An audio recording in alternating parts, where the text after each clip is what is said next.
We're going to start with one thing that I realized. I decided I was going to count how many hot flashes I had. Yeah. So I counted, and it was 18 in one day. Wow. So how do you feel about that? So if I just came to you, you want me to talk to you about it so you don't end up over there, what would you do? What would you say? How would you help me? Well, you know what? I'm not sure I know how to help you with your hot flashes, but I can certainly sympathize because one of the things I know about hot flashes is, first of all, it's this overwhelming feeling that your entire body is on fire.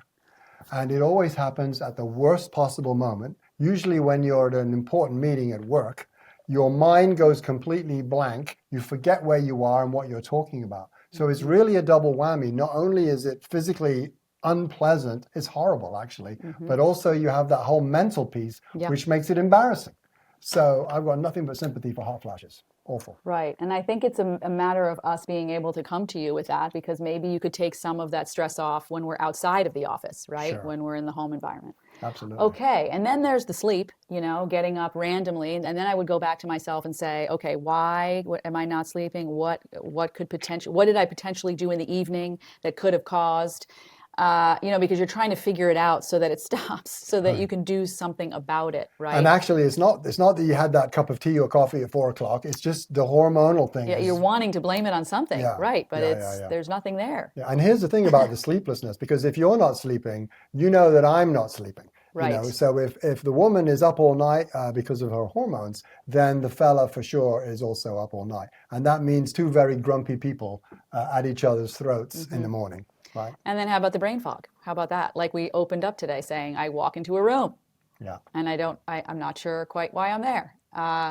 So this is a change that I don't think you're really great with humor. I think it helps to have a little bit of humor around it because the Right. other side of that is just we're going to be depressed about it and upset, Yeah. right? Well, I certainly know, Angie, being around you, I need a sense of humor. But here's one thing that people don't talk much about when it comes to menopause. It's the all-consuming rage that can come upon you out of nowhere. I was recently in England speaking to a friend of mine there who'd been through the menopause, and she talked about Meno-rage. And as I look back, I'm starting to recognize, yes, I do see evidence of Meno-rage. Have you experienced that, Angie? I have. I just chalked it up under mood swings. Right. So, but it would be shocking how Yeah. how I could go from 0 to over 100 in a very short period of time.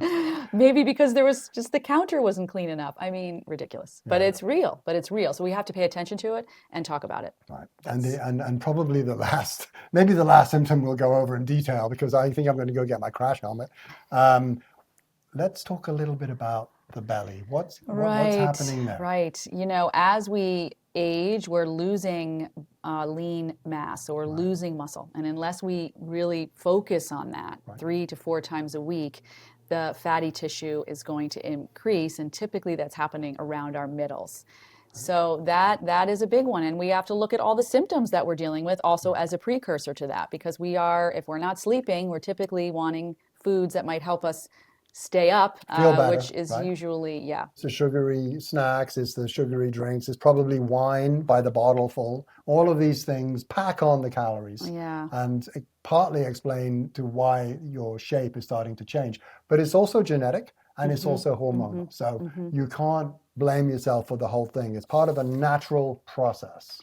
Right. And I think instead of taking the approach of powering through, where we just look the other way. As a Gen Xer, I think a lot of ladies can relate. We were born into the multitasking. I actually got a high off of how many things I could check off and how much I could get done in a day. And oh gosh, my body's changing and I don't have time to think about that because I run this company or I'm raising children. And, so it really does come down to us paying attention, creating time, and thinking about our life differently in middle life.